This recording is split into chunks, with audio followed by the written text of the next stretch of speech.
बिस्मिल्लाहिर्रहमानिर्रहीम। मैं हूं मन्नान अशरफ। इस टाइम में भोना बाज़ार के अंदर जो हालात है, ये 8 बाज़ारों के जो हालात है, अगर मैं आपको बताता चलूं कि 8 बाज़ारों के हालात बहुत ज़्यादा टिपिकल किस्म के हो गए हैं, क्योंकि अब लोग जो है रमज़ान मुबारक की शॉपिंग कर रहे हैं। मुख्तलिफ़ जगहों पे स्टॉल्स लग चुके हुए हैं, सड़कों के ऊपर भी लोग बैठे हैं। जिस तरह पहले ये स्टॉल लगते थे सड़कों के अंदर, सेम उसी स्टाइल के अंदर अब सड़कों पे स्टॉल है।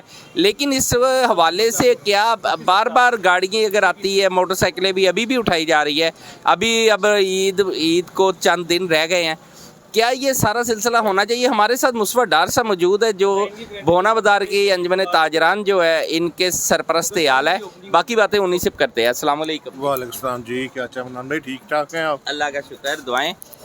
ऐसा डर साहब, ये अब तो माशाल्लाह जो चाहते थे वो इंतज़ामिया ने तकरीबन नरमी तो कर दी है, और स्टॉल भी लग गए हैं, लोग ख़रीदारी में लगे हुए हैं। जो दुकानदार है या छाबड़ी वाले, वो अपने बच्चों की कमाई में लगे हुए हैं।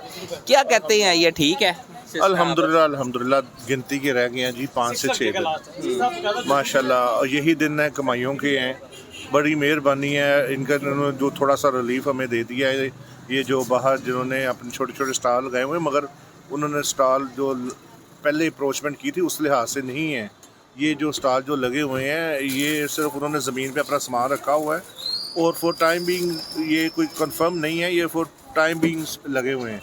तो ये इंशाल्लाह रिमूव हो जाएंगे। बाकी सिर्फ अभी हमें बाज़ार में सिर्फ ये प्रॉब्लम जो इशू आ रहे हैं, ये बाइकों के आ रहे हैं, क्योंकि रास्ता क्लोज़ है आगे से, ये गलियों में से और मुख्तलिफ चोर रास्तों में से बाइकों वाले एंटर हो जाते हैं। फिर वो बाज़ार के अंदर ही किसी भी जगह पे ओपन स्पेस की वजह से बाइकें लगा के चले जाते हैं, जो जिसकी हमें बाज़ार में थोड़ा सा जो रश हो जाता है या रास्ते ब्लॉक हो जाते हैं, ये इशू है। अदरवाइज़ अल्हम्दुलिल्लाह बाज़ारों में जो है रौनक अल्लाह का शुक्र है कि वापस आ गई है, और जो है ना बच्चों का रिज़्क, गरीबों ने उनका सर्कल चल पड़ा है। तो मैं तो यही अपील करूँगा कि बराए मेहरबानी इन सब को, हम सब को, मैं अपने आप को भी काउंट करता हूँ। देखिए लास्ट टाइम जब आप आए थे ना, तब मैंने ये काम बंद कर दिया हुआ था, और मैंने ये माशाल्लाह ये आज ही शॉप ओपन की है, आज मेरा पहला दिन है। और अभी जो मैं पहले भी मेरा यही था कि जो बंदा बर्दाश्त कर सकता वो तो कर लेगा, जो नहीं कर सकता उसके लिए किसने सोचना है? हम नहीं सोचना है ना, वो भी तो गरीब हैं, उनके बच्चों की भी ईद आनी है। तो इसलिए मैं तो रिक्वेस्ट यही करूँगा कि जी एज इट इज़ जिस तरह बाज़ार की सिचुएशन है उसको वैसे रहने दें। सिर्फ ये कन्वेंस का जो ट्रैफिक के इश्यूज़ है ना, उसको सिर्फ सॉल्व किया जाए, बाई फुट कर दें। रोज़े के बाद आप बाज़ार का रास्ता खोल दें, ताकि जो शॉप्स वाले जो अर्ली बंद करके चले जाते हैं, क्योंकि ये पूरा बाज़ार तो नहीं 24 घंटे खुला होता रात तक 12-1 बजे तक, ये तो 8-9 बजे तक बंद हो जाता है ना। 8-9 बजे के बाद इसको ओपन कर दिया जाए, ताकि कस्टमर फैमिलीज़ के साथ अपने रोज़े खोल के आ जाएं। और माशाल्लाह अब तो ताक रहते हैं, चल रही हैं।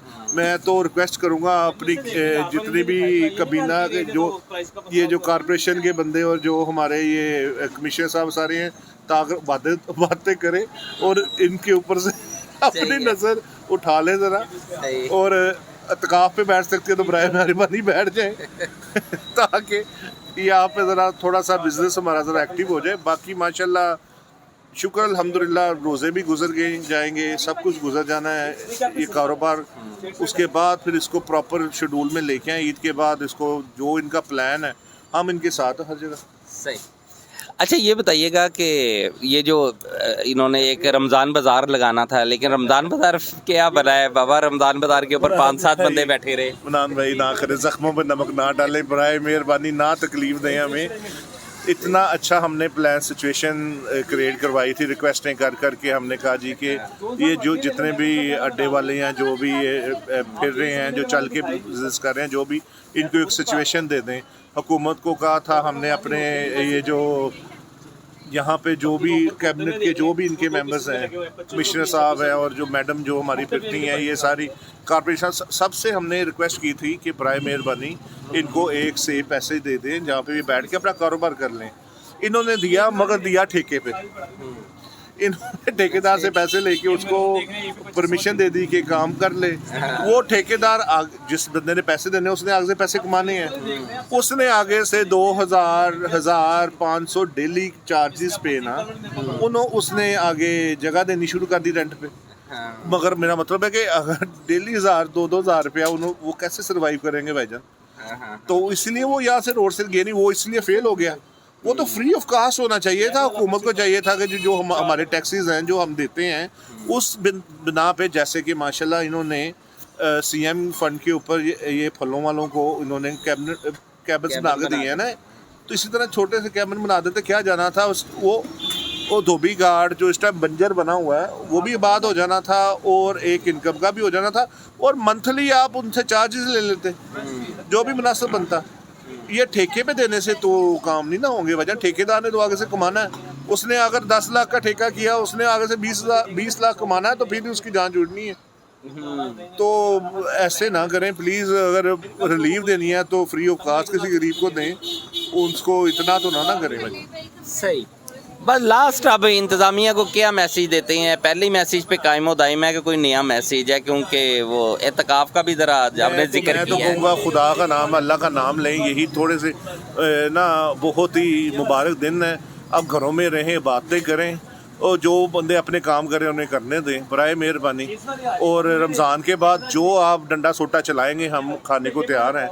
इन गरीबों का ज़्यादा ध्यान रख लें बस, मैं तो यही कहूँगा, क्योंकि शॉप ऑनर्स को तो कोई इशू नहीं है, हम तो अपनी बाउंड्रीज के अंदर बैठे हुए हैं, हम काम कर रहे हैं, मगर हमें, वो भी मुसलमान भाई हैं, हमें उनका भी ख्याल रखना चाहिए, उनके बच्चों का देखना। कौन देखेगा? हम नहीं, अगर मेरे दिल में सांस नहीं आएगा, अगर भाई मनान भाई आपके दिल में सांस नहीं है तो कौन सांस करेगा उनका?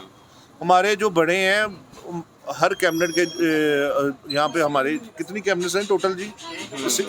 ताजरों की कितनी एसोसिएशंस हैं यहाँ पे? 4 है, 3 है? 4 है ना। अगर ये चारों भाई हेड कर इकट्ठे होके ये डिसीजन ले लें, हमने गरीबों के लिए कुछ करना, तो कर नहीं सकते? नहीं सही है, बिल्कुल। आपके ख्याल में वो कर सकते हैं ना? कर सकते हैं। तो सोचें, अगर हम सोच सकते हैं तो आप लोग भी सोच सकते हैं। बराए मेहरबानी मैं आप सबको रिक्वेस्ट करूँगा, अगर ये मनान भाई के बिहाफ पे अगर आप ये बातें हमारी सुन रहे हैं तो इसको मजाक ना समझे, इसको ज़रा सीरियस लेके देखें। किसी गरीब की दुआ लगेगी, माशाल्लाह आपके दर्जात बहुत ऊपर जाएंगे। ये कि कमाई तो यहाँ की यही रह जानी है, जो हमने अगले जहाँ जाना है ना, हमने उसकी कमाई कर ले तो वो ज़्यादा बेहतर है। क्यों नहीं मनान भाई? सही, बिल्कुल सही है। ठीक है ना?